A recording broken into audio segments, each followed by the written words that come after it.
नमस्कार मित्रांनो, स्वागत आहे आपलं आरक्षण गाथेमध्ये। खरं तर आरक्षण गाथेमध्ये आपण जे जे व्हिडिओ टाकतो त्याला प्रचंड चांगला रिस्पॉन्स आपल्याला मिळतो आणि त्यातील कमेंट बॉक्समध्ये ज्या गोष्टी येत असतात, बऱ्याच जणांचा आग्रह होता हा व्हिडिओ अगदी येणारही होता, परंतु आपण थोडासा लवकर हा व्हिडिओ बनवतोय। बऱ्याच लोकांचा आग्रह होता की 23 मार्च 1994 चा GR याबद्दल व्हिडिओ बनवावा, त्याबद्दल बोलावं, त्याबद्दल माहिती सांगावी। खरं तर मित्रांनो, 23 मार्च 1994 ला जो GR आला, या GR मध्ये बऱ्याचदा असं बोलल्या जातं की या GR मुळे मराठा आरक्षणाची हत्या झाली, या GR मुळे आरक्षणातील काळा दिवस आला, या GR मुळे कोर्टाची अवमानना झाली, या GR मुळे घटनेची पायमल्ली झाली। तर या सगळ्या गोष्टींच्या चर्चा आपण बऱ्याचदा ऐकत असतो, परंतु या सगळ्या चर्चांमध्ये किती तथ्य आहे? या सगळ्या गोष्टी ज्या बोलल्या जातात या खऱ्या आहेत का? या सगळ्या गोष्टींची शास्त्रशुद्ध माहिती, या सगळ्या गोष्टींची कायदेशीर माहिती आणि या सगळ्या गोष्टींबद्दल घटना, कोर्ट या सगळ्यांचा उल्लेख येतो, तर त्याबद्दलची इत्थंभूत माहिती घेण्यासाठी आपण हा व्हिडिओ बनवत आहोत। तर मित्रांनो, सुरू करूया। आपल्या सोबत याबद्दल चर्चा करण्यासाठी आहेत आरक्षणाचे अभ्यासक सन्माननीय बाळासाहेब सराटे सर। सर नमस्कार। जय शिवराय। सर, 23 मार्च 1994 ला नेमकं काय झालं? त्या GR मध्ये काय होतं? त्या GR नी आरक्षणाचा खरंच खून केलाय का? त्या GR मुळे कोर्टाच्या निर्णयाची पायमल्ली झाली आहे का? घटनेची पायमल्ली झाली आहे का? या सगळ्या गोष्टींबद्दल आम्हाला आपल्याकडून ऐकायचं आहे। तर आपण आम्हाला सगळ्यांना माहिती एक्झॅक्ट काय घडलंय ही द्यावी। 23 मार्च 1994 रोजी खरं तर 2 GR निघाले होते। एका GR नुसार वंजारी या जातीचा भटक्या विमुक्त जातीमध्ये समावेश झाला होता आणि तो एक GR स्वतंत्र आहे आणि ज्याच्याबद्दल आपण आता बोलणार आहोत तो एक GR स्वतंत्र आहे। मुळामध्ये 23 मार्च 1994 रोजी खरंच घटनेची खरं तर हत्याच झाली आहे। आरक्षणाची हत्या म्हणण्याऐवजी घटनेची पायमल्ली झाली आहे, घटना पायदळी तुडवली आहे, घटनेचं उल्लंघन केलं, हे सगळे शब्द जे आहेत ते थोडेसे कमीच पडतात त्या कृतीसाठी। आरक्षणाचा काळा दिवस तर आहेच, काळा काय अमावस्याचा काळा कुट्ट दिवस म्हणलं तरी ते कमीच पडेल। आणि कोर्टाची अवमानना हे सुद्धा सत्य आहे की त्या GR मुळे कोर्टाची अवमानना झाली, सुप्रीम कोर्टाची अवमानना झालेली आहे आणि त्याच्या विरुद्ध कोर्टात आम्ही गेलोय की ही कोर्टाची अवमानना आहे, तरी कोर्ट आमचं जे याचिका आहे त्या बाजूला टाकून देतंय आणि ती कोर्टाची अवमाननेची सुद्धा अवमानना झाली। आता म्हणजे आम्ही सांगतो याच्यात कोर्टाची अवमानना झाली, तर हायकोर्ट त्याचं सुद्धा आता कोर्टाचाही आदर राखायला तयार नाही, इतकी वाईट परिस्थिती महाराष्ट्रामध्ये।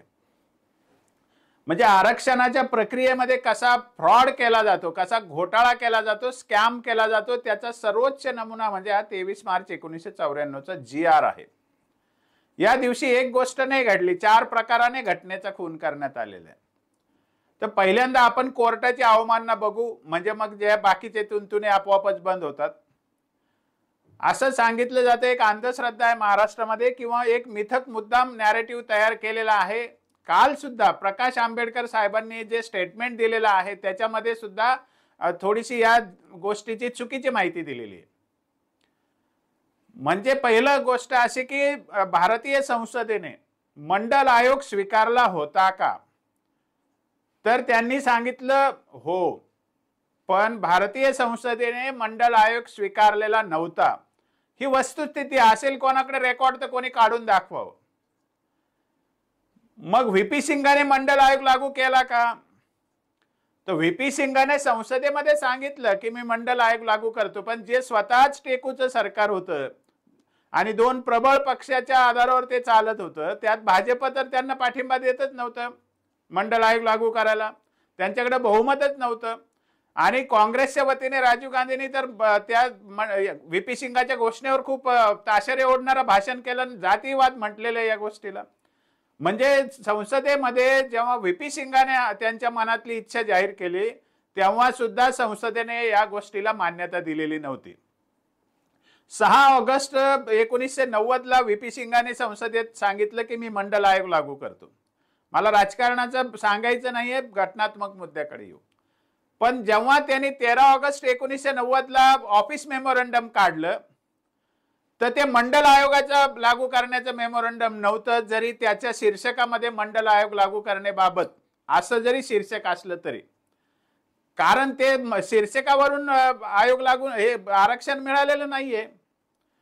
त्याच्यामध्ये जे आरक्षण दिलेलं आहे त्याच्यातली पहिली अट होती की हे आरक्षण फक्त नोकरीतच राहील आणि ते सुद्धा सुरुवातीच्या अपॉइंटमेंटसाठी असेल, प्रमोशनसाठी नव्हे. म्हणजे पहिल्या टप्प्यामध्ये हे आरक्षण फक्त नोकरीपुरतं देण्यात आलं होतं. हा पहिला मुद्दा. दुसरा मुद्दा असा की हे आरक्षण कोणाला देण्यात आलं होतं? मंडल आयोगाच्या यादीतल्या जातींना हे आरक्षण दिलेलं नव्हतं. त्यामुळे संसदेने स्वीकारलेला असता मंडल आयोग तर मंडल आयोगाची यादी लागू केली असती आणि 272 ज्या महाराष्ट्रातल्या जाती आहेत त्या सगळ्या केंद्रीय ओबीसी यादीत गेल्या असत्या.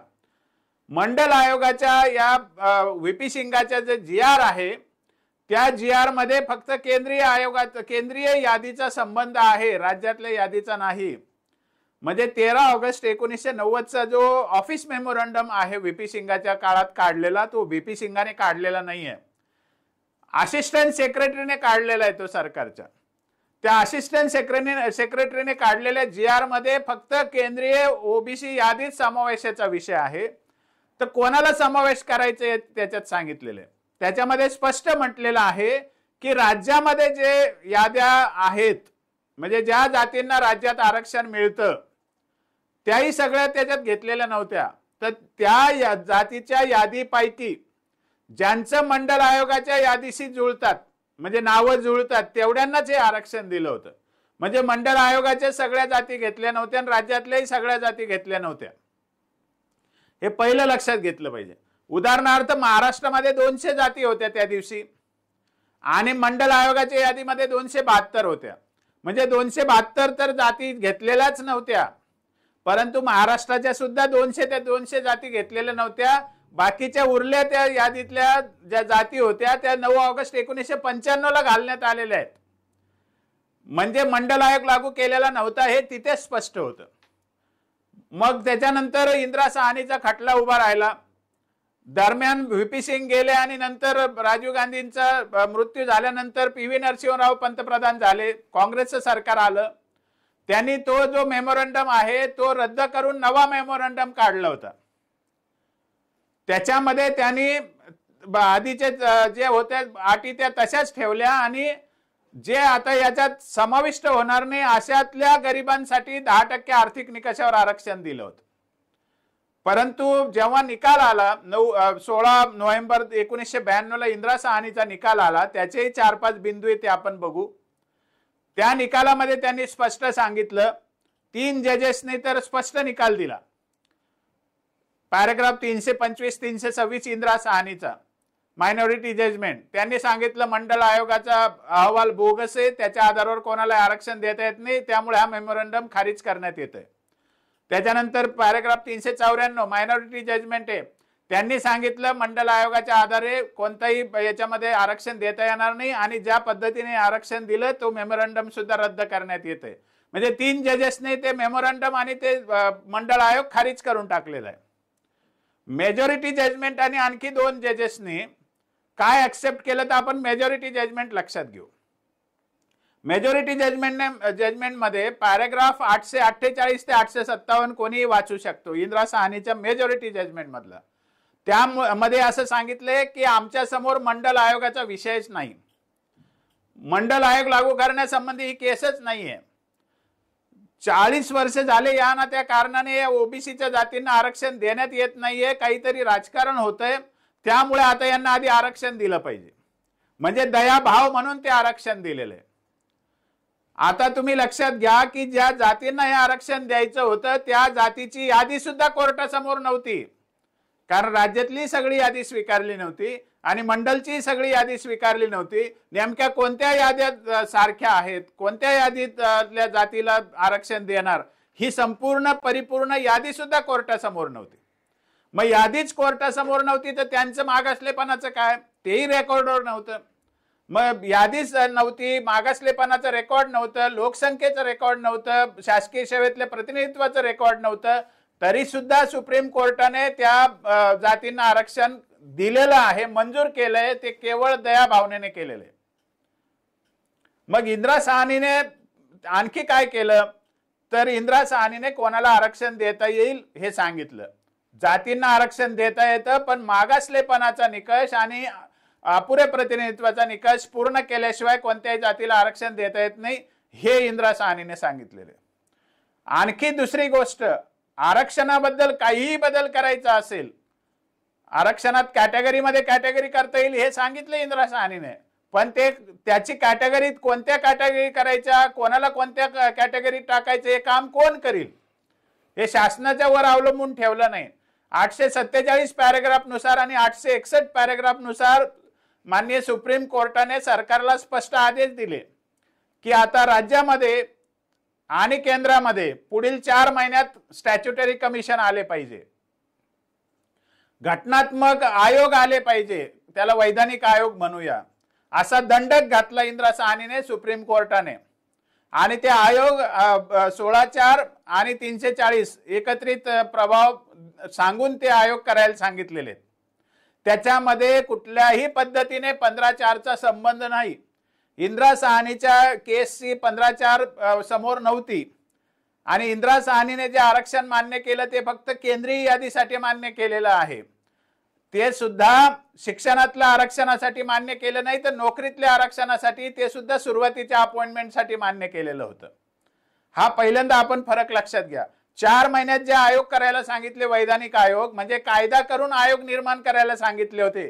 केंद्रामध्ये बरोबर मार्च 93 ला नॅशनल बॅकवर्ड क्लासेस कमिशन स्थापन झालं, कायदा अस्तित्वात आला.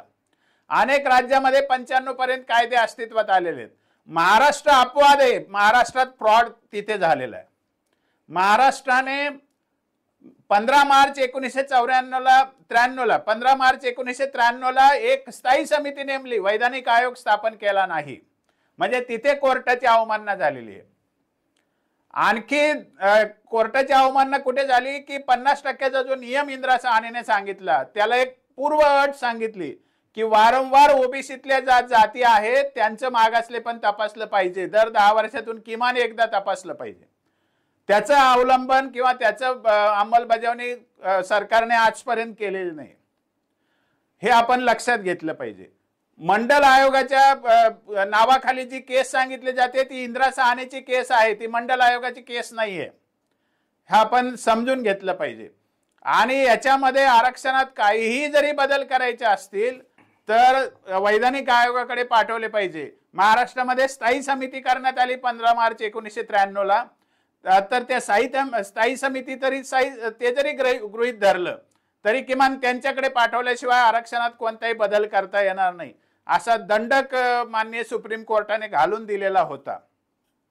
या सगळ्या गोष्टी जर आपण समोर ठेवल्या तर 23 मार्च 1994 ला काय झालं ते आपल्या लक्षात येईल.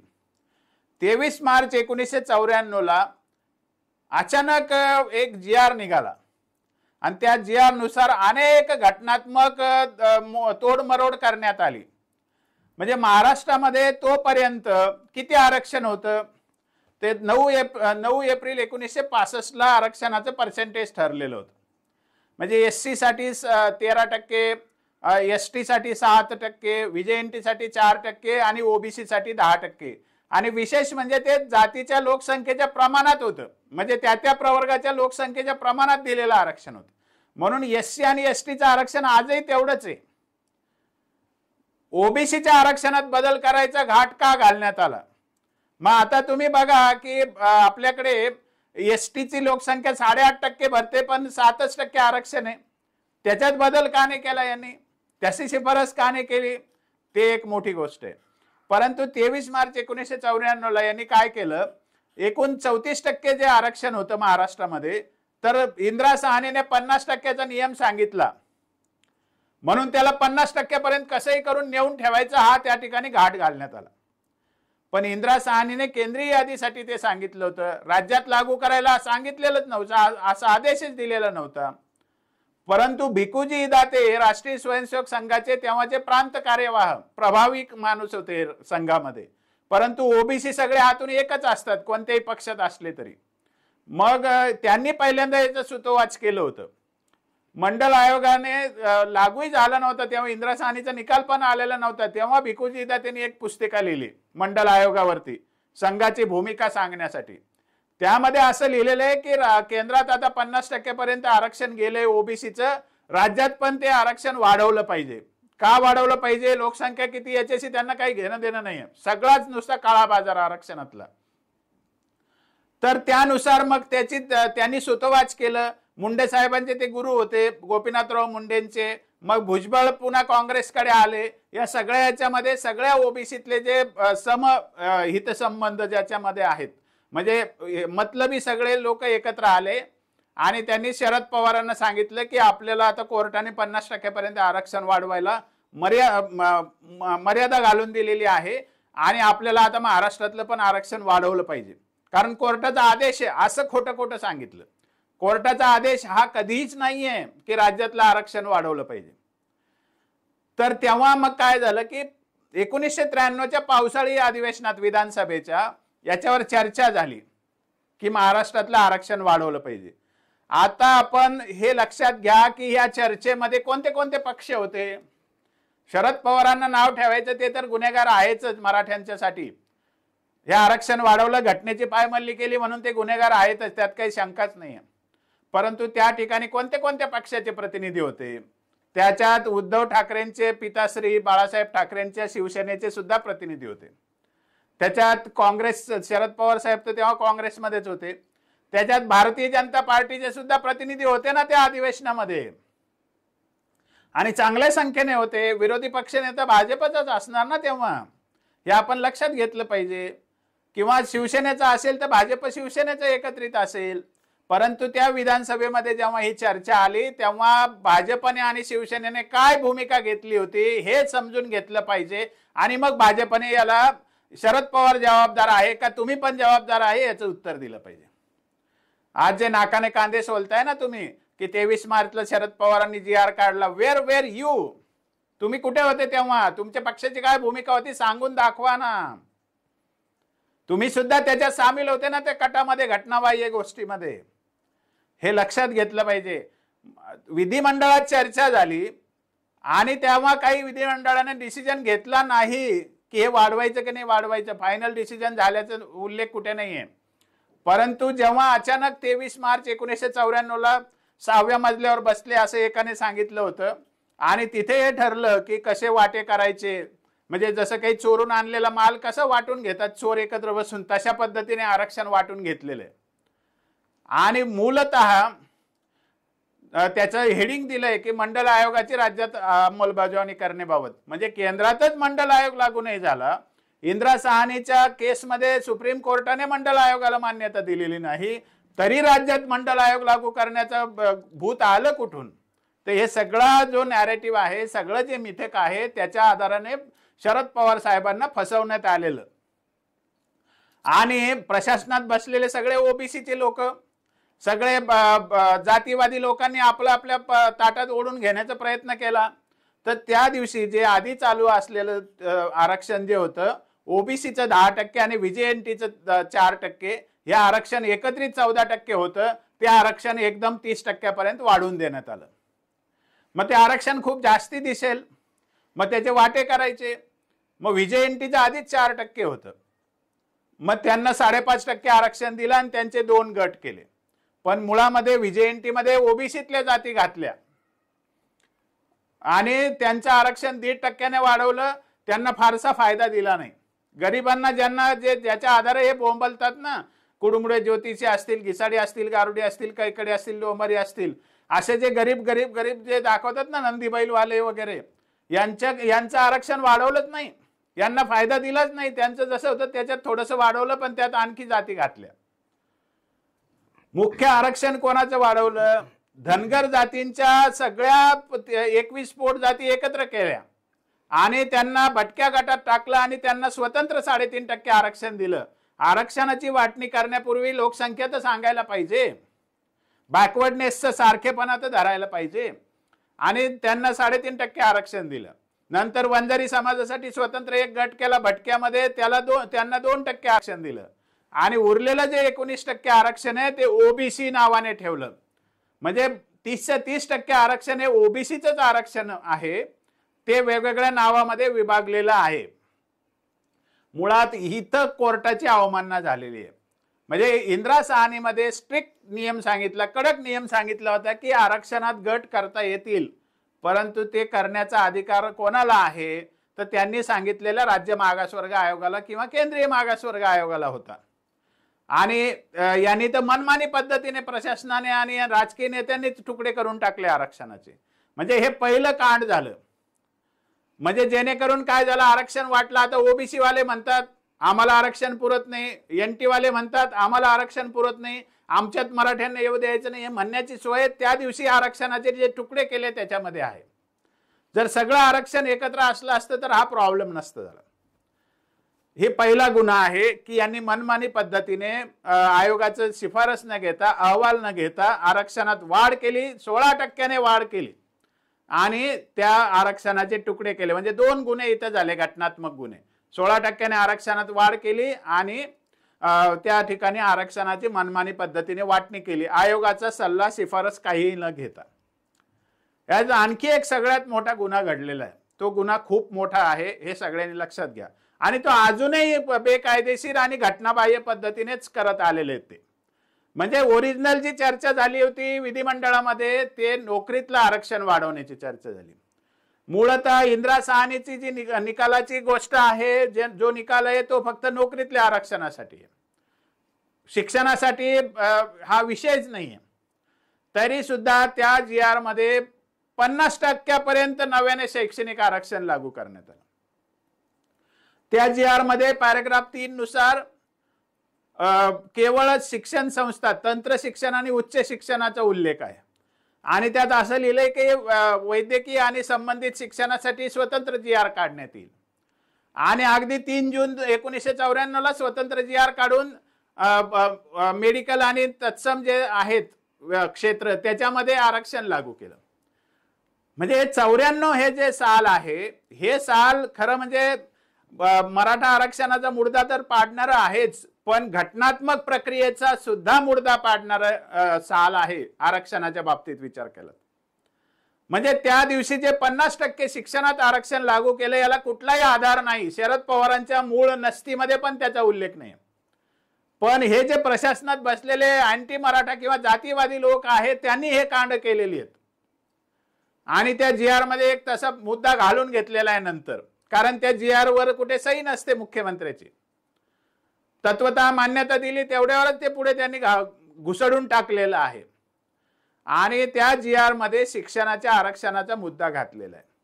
म्हणजे पहिला मुद्दा आरक्षण वाढवलं 16%ने, दुसरा मुद्दा त्यांचे वाटे केले मनमानी पद्धतीने, तिसरा मुद्दा आहे शिक्षणात आरक्षण नव्याने लागू केलं. हे तीनही गुन्हे त्या दिवशी घडलेले आहेत. त्याच्यानंतर 3 जून 94 ला मेडिकल आणि तत्सम ज्या शिक्षण संस्था आहेत त्यांच्यासाठी शैक्षणिक आरक्षणाची पुन्हा घोषणा केली. आणि 8 डिसेंबर 1994 ला SBC स्पेशल बॅकवर्ड क्लास नव्याने पुन्हा निर्माण केला आणि त्यांना पुन्हा 2% आरक्षण दिलं. म्हणजे एकट्या 94च्या 6 महिन्यामध्ये तब्बल 18% आरक्षण वाढवलेलं आहे. म्हणजे ते आरक्षण गेलं कोणाचं? ते आरक्षण खुल्या वर्गाचं गेलेलं आहे.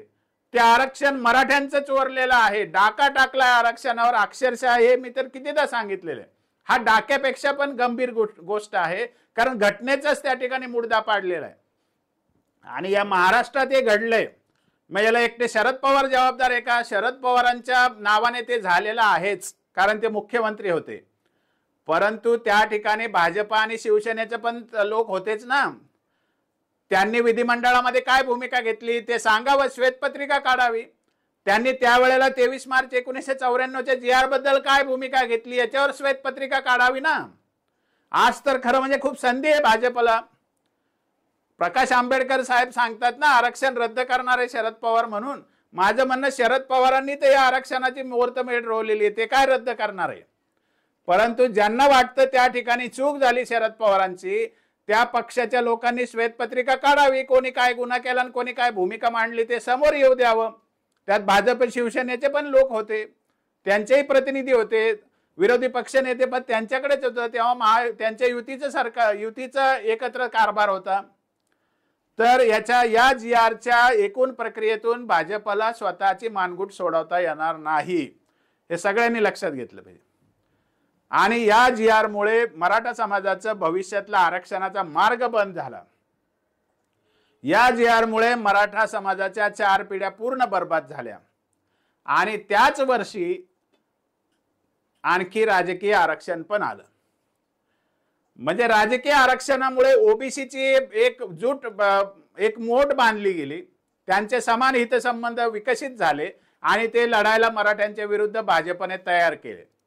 आणि दुसरीकडे मराठ्यांच्या पोरांच्या शिक्षणाची वाताहत झाली, मराठ्यांच्या पोरांच्या नोकऱ्यांची वाताहत झाली आणि शेतीची वाताहत झाल्यामुळे नोकरी शिक्षणाकडे सगळ्यांचा लोंढा येऊ लागला आणि मराठा समाजाच्या समोर हे खडकाला डोकं मारण्याची वेळ आली. हा सगळा जो गुन्हा घडलेला आहे हा 23 मार्च 1994ला घडलेला आहे.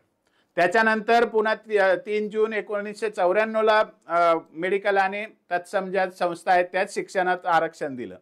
त्याच्यानंतर पुन्हा 8 डिसेंबर 1994ला आणखी 2% आरक्षण स्पेशल बॅकवर्ड क्लासच्या नावाने केलं. त्याच्यात कोण घातलं? त्यात ओबीसीतल्याच जाती घातल्या. म्हणजे एकूण ओबीसीच्या प्रवर्गासाठी 32% आरक्षण हे 1994च्या 6 महिन्यात देण्यात आलं. आणि हे सगळं कोर्टाची अवमानना करणारं आहे, घटनेची पायमल्ली करणारं आहे आणि आरक्षणातला काळा दिवस, काळा कुट्ट दिवस, आरक्षणात चोरी डकेती असं काही म्हणलं तरी त्याच्यापेक्षा ते जास्त गंभीर गुन्हा आहे. आणि त्याच्यामध्ये जसे शरद पवार किंवा काँग्रेस पक्ष दोषी आहे, तेवढाच दोषी भाजप आणि शिवसेना सुद्धा आहे. हे मराठा समाजाने आणि कोणीही महाराष्ट्रातल्या नागरिकांनी विसरू नये, हे सगळ्यांनी लक्षात घेतलं पाहिजे. आणि त्याचे जे परिणाम आहेत ते 2005 नंतर समोर आले, कारण तेव्हापर्यंत मुलं मराठ्यांची शिकून समोर येत होती. आणखी एक गोष्ट गंभीर घडलेली आहे, ती गोष्ट म्हणजे 2005 मध्ये एक घटना दुरुस्ती झाली. आणि 2005 मध्ये झालेल्या घटना दुरुस्तीनुसार खाजगी शिक्षण संस्थांमध्ये सुद्धा आरक्षण लागू केलं. जिथे मराठा समाजाचे पोरं फीस भरून शिकत होते त्यांच्या फीसवर आणखी भार पडला, कारण आरक्षणातल्या लोकांना सवलत द्यायची तर खाजगी शिक्षण संस्था खुल्या प्रवर्गाकडून फीस वसूल करतात. म्हणजे तिथे पण मराठा समाजाच्या मुलांवर संकट कोसळलं. आणि एक अजून फ्रॉड सांगायचा आहे की मूळ नसती जी आहे 23 मार्च 1994च्या GRची, त्या शिक्षणाच्या आरक्षणाचा उल्लेख नाही. इंदिरा साहनीच्या निकालामध्ये शिक्षणाच्या आरक्षणाचा उल्लेख नाही. 13 ऑगस्ट 1990चं जे मेमोरंडम आहे VP सिंगाच्या काळात काढलेलं, त्याच्यात शिक्षणाच्या आरक्षणाचा उल्लेख नाही. 25 सप्टेंबर 1991ला PV नरसिंहरावाच्या काळात जे मेमोरंडम काढलं त्याच्यात सुद्धा शिक्षणाच्या आरक्षणाचा उल्लेख नाही. आणि विधिमंडळाची जी चर्चा झाली पावसाळी अधिवेशनात 1993 मध्ये, त्याच्यात सुद्धा शिक्षणाच्या आरक्षणाचा उल्लेख नाही. केवढा फ्रॉड आहे हा. आणि 23 मार्च 1994च्या GR मध्ये GR निघताना मात्र उच्च तंत्र शिक्षण वगैरे शिक्षण संस्थांमध्ये शिक्षणाचा उल्लेख करण्यात आला, शिक्षणातल्या प्रवेशातल्या आरक्षणातला. आणि ते 50% पर्यंत आरक्षण लागू केलं. त्याच्यात वैद्यकीय आणि तत्सम ज्या संस्था आहेत त्याच्यात स्वतंत्र GR काढण्याचा उल्लेख आहे आज 23 मार्च GR मध्ये. आणि 3 जूनला तसा GR निघाला. आणि पुन्हा SBCचा एक प्रवर्ग केला. तर मुळामध्ये 23 मार्च 1994च्या GR मध्ये शिक्षणाचं आरक्षण लागू करणं म्हणजे शिक्षण संस्थेच्या प्रवेशात आरक्षण लागू करणं, आणि 3 जून 1994च्या वैद्यकीय संस्था आणि फार्मासिस्ट वगैरे ज्या संस्था आहे फार्मास्युटिकलच्या, B फार्म D फार्म वगैरे, त्याच्यात आरक्षण लागू करणं, या सगळ्या गोष्टी एक फ्रॉड आहे, मोठा फ्रॉड आहे. आणि त्याला जसं काँग्रेस जबाबदार आहे तसं भारतीय जनता पार्टी आणि शिवसेना सुद्धा तितकंच जबाबदार आहे. आणि तो फ्रॉड अजून चालू आहे. उदाहरणार्थ इंदिरा साहनीच्या खटल्यानुसार तो जी आर निघाला असं दाखवून 2001 ला एक कायदा पारित झाला, म्हणजे महाराष्ट्र रिझर्वेशन ऍक्ट 2001, पण तो कायदा 2004 ला अस्तित्वात आला. तो फक्त नोकरीतल्या आरक्षणाचा कायदा आहे. आणि नंतर जेव्हा घटना दुरुस्ती झाली त्याच्यानंतर 2006 ला एक कायदा लागू झाला, तो आहे शिक्षणात, पण प्रायव्हेट एज्युकेशनल इन्स्टिट्यूट पुरताच तो कायदा आहे. म्हणजे 2004 ला पास झालेला 2001 चा कायदा जो आहे तो शिक्षणातला नाही, नोकरी पुरता आहे. आणि 2006 चा कायदा आहे तो फक्त प्रायव्हेट शिक्षण संस्थांमधल्या रिझर्वेशनचा आहे. महाराष्ट्रामध्ये आजही शिक्षणातल्या आरक्षणाबद्दल जे फंडेड इन्स्टिट्यूट्स आहेत, अनुदानित संस्था आहेत किंवा जे नियमित कॉलेजेस आहेत, या कुठल्याही शिक्षणातल्या आरक्षणाचा कायदा आजही नाहीये. हे आपण सगळ्यांनी लक्षात घेतलं पाहिजे. तरी सुद्धा ते आरक्षण चालू आहे. मग माझं म्हणणं, जर कायद्याशिवाय आरक्षण चालत होतं तर 2001 चा तरी कायदा कशाला केला, हेही प्रश्न विचारला जाऊ शकतो. 2001 चा कायदा खरं म्हणजे त्याला बॅकग्राऊंडच नाहीये, त्याला काही उद्दिष्टच नाहीये, त्याला काही कॉज ऑफ ऍक्शनच नाहीये. कारण ते जी आर मध्ये जे लिहिलं होतं 94 ला तेच त्या कायद्यात लिहिलेलं आहे. आणि त्यातले जे व्याख्या आहेत की शासन ज्यांना भटके विमुक्त ठरविल ते भटके विमुक्त, शासन ज्यांना विशेष मागास प्रवर्ग म्हणेल ते विशेष मागास प्रवर्ग, असे तर त्यातले व्याख्या आहेत.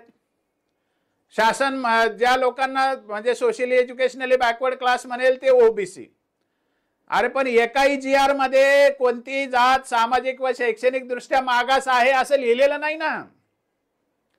तुम्ही कोणताही जी आर काढून बघा मागच्या 20 वर्षातला, आणि जेवढ्या जातींचा समावेश झालेला आहे त्या जातींचा जी आर मध्ये असा उल्लेख आहे का बघा. कायदा काय सांगतो 2001 चा जो 4 ला पारित झाला तो, की ओबीसी म्हणजे कोण, अदर बॅकवर्ड क्लासेस म्हणजे शासन जे वेळोवेळी सामाजिक व शैक्षणिक मागास वर्ग ठरवतील ते अदर बॅकवर्ड क्लासेस. म्हणजे सामाजिक व शैक्षणिक दृष्ट्या मागासलेले वर्ग जे वेळोवेळी सरकार ठरवतं त्याला अदर बॅकवर्ड क्लासेस म्हटलेलं आहे कायद्यामध्ये. पण जी आर मध्ये तर त्या कायद्याचा पण उल्लेख नाही. आणि जी आर मध्ये सामाजिक व शैक्षणिक मागास वर्ग ठरलेली ही जात शासनाने ठरवलेली आहे सामाजिक व शैक्षणिक दृष्ट्या मागास, असाही उल्लेख त्या जी आर मध्ये नाही, कोणत्याच जी आर मध्ये नाही. म्हणजे महाराष्ट्रामध्ये आरक्षणाची प्रक्रिया बोगस पद्धतीने राबवलेली आहे. आणि मराठा समाजाचा अहवाल चांगला नाही, मराठा समाजाचं हे चांगलं नाही, मराठा समाजाचं ते चांगलं नाही, म्हणून मराठ्यांना कायम बरबाद करून टाकण्याचा प्रयत्न झालाय. सगळं राजकारण चालू आहे, सगळी डकैती, ज्याला आपण म्हणतो फ्रॉड आहे महाराष्ट्रामध्ये आरक्षण म्हणजे. आणि एवढं होऊन सुद्धा आजही तेच करायला सरकार बघतंय. म्हणजे मराठा समाजाला न्याय द्यायची वेळ आली की तुम्ही 17-60 गोष्टी सांगताय, पण 200 पर्यंत जाती इंदिरा साहनीचा निकाल आला ते आता 450 पर्यंत झाल्या असे तुम्हीच सांगताय ना. कुठून झाल्या, त्या कशा झाल्या, त्याचं काय आहे?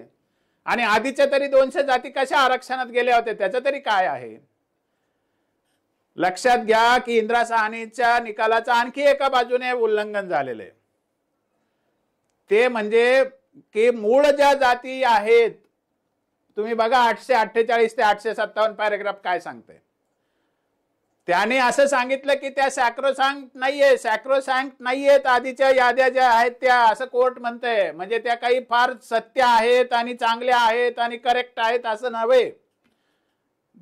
दी state list are not sacrosanct असं कोर्टाने म्हटलेलं आहे. ज्याला केंद्रात आरक्षण लागू केलं त्या स्टेट लिस्ट. मग कोर्टाने काय आदेश दिला की त्या याद्या जर आधी तपासल्या नसतील, त्याच्या मागे कोणत्याही अहवालाचं समर्थन नसेल, त्यांचं मागासले पण तपासलेलं नसेल, त्यांचं शासकीय सेवेतलं प्रतिनिधित्व जर तपासलेलं नसेल, तर त्या याद्या सुद्धा नवीन आयोगाकडून तपासून घेतल्या पाहिजे असं दंडक घालून दिलेलं आहे इंदिरा साहनीच्या निकालात. 1967 ला जी यादी लागू झाली त्याच्यात भरमसाठ जाती घालण्यात आल्या, त्यातल्या एकाही जातीचं मागासले पण त्या निकालानुसार आज तागायत तपासलं गेलेलं नाहीये. इथे सुद्धा इंदिरा साहनीच्या निकालाचं अवमानना झालेली आहे, उल्लंघन झालेलं आहे. म्हणजे राज्य सरकार वारंवार, ते काँग्रेसचा असो की भाजप शिवसेनेचा असो, म्हणजे काँग्रेसच्या काळात 1994चा GR निघाला, पण विरोधी पक्ष तर भाजप शिवसेनेचेच होते ना. त्यांनी काय केलं त्याची श्वेतपत्रिका काढा ना तुम्ही. तर हे दोन्हीही घटक, दोन्हीही आघाड्या, दोन्हीही पक्षातले नेते या सगळ्या घटनात्मक फ्रॉडला, घटनात्मक घोटाळ्याला जबाबदार आहेत. खरं म्हणजे घटनेची पूर्ण पायदळी तुडवलेली आहे या आरक्षणाच्या प्रक्रियेमध्ये.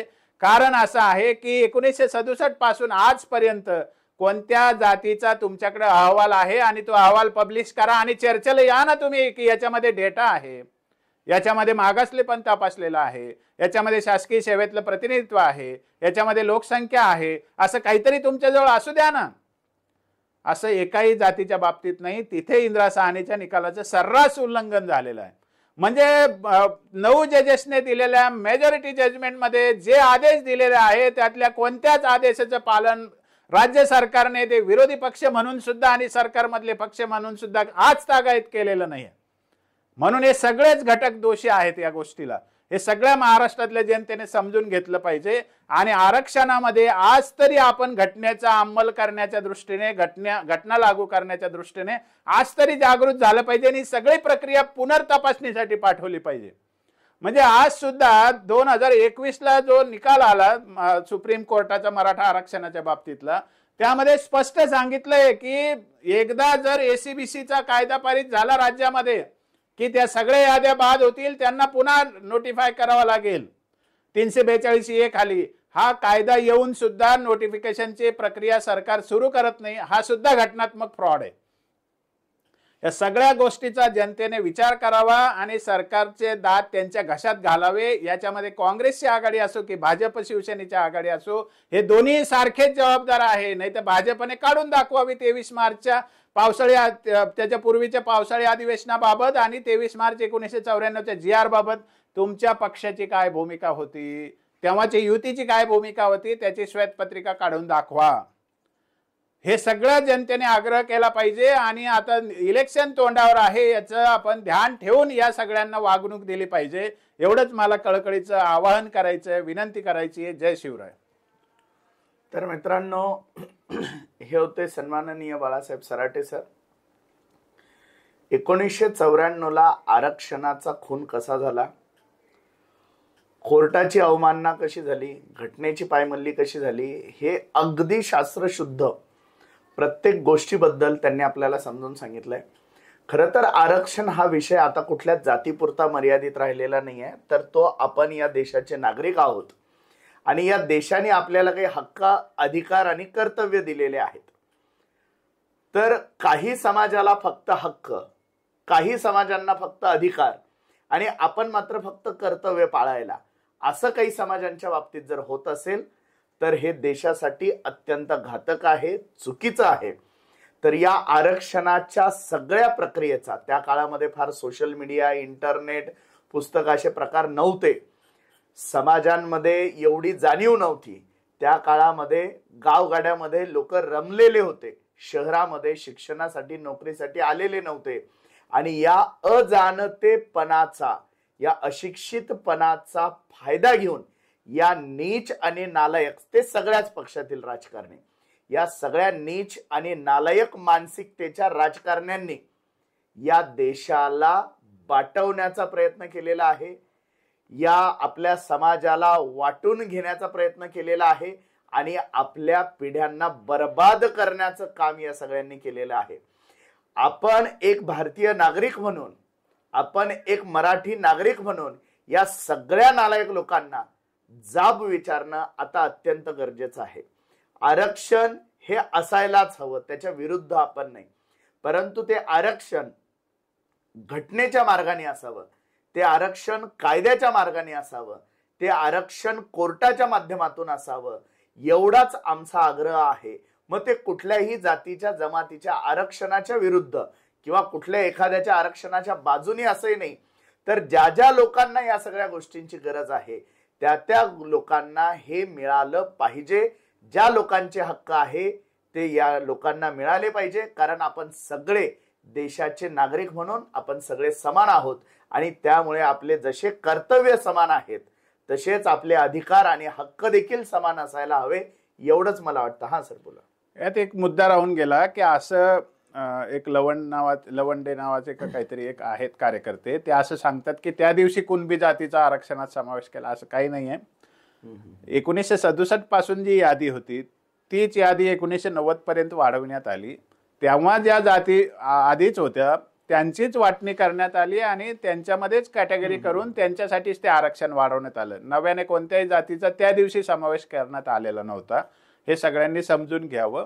आणि त्या दिवशी महाराष्ट्रातल्या कोणत्याही जातीच्या लोकसंख्येचं रेकॉर्ड समोर ठेवलेलं नाही. 52% लोकसंख्या जी सांगितली जाते ती केंद्रीय स्तरावर आहे आणि ती काही राज्य स्तरावर लोकसंख्या नाही. राज्य स्तरावर जर असती तर मग महाराष्ट्रामध्ये मराठा 2.21% ठरले असते. कारण केंद्रीय यादीमध्ये जेव्हा 52% ओबीसी म्हटले जातात मंडल आयोगाच्या नुसार, ते बरोबर चूक याच्यावर भरपूर वाद आहेत, परंतु त्या ठिकाणी 2.21% म्हणजे 2.21%च फक्त मराठा आहेत. मग महाराष्ट्रात काय 2.21% मराठा आहेत का? मग हे सगळं जे गौड बंगाल आहे ते सगळ्यांनी समजून घेतलं पाहिजे. तर एकूणच आता राजकीय लोक, नेते लोक काय करतील हा भाग वेगळा, परंतु या देशाला जर आपल्याला मोठं करायचं असेल, या देशाला जर आपल्याला टिकवायचं असेल, या देशामध्ये जर आपल्याला खरोखरची समानता आणायची असेल, नाटकी, ढोंगी, स्वार्थी, लाचार समानता नाही, जर आपल्याला खरोखर जर न्यायिक समानता जर आणायची असेल तर आता आपल्या सगळ्यांना हे बोलावंच लागेल. आपण कुठल्या जातीतून येतो, कुठल्या समाजातून येतो, हे सगळं बाजूला ठेवा. हा देश जर टिकवायचा असेल तर जे न्यायिक आहे, जे घटनेला धरून आहे, त्याचा आग्रह आता आपल्या सगळ्यांना धरावा लागेल. जर हा व्हिडिओ आपल्याला जर आवडला असेल तर या व्हिडिओला लाईक करा, हा व्हिडिओ जास्तीत जास्त लोकांपर्यंत शेअर करा आणि जर अजूनही आपण हे चॅनल जर सबस्क्राईब केलेलं नसेल तर कृपया या चॅनलला सबस्क्राईब करा. खूप खूप धन्यवाद. जय शिवराय.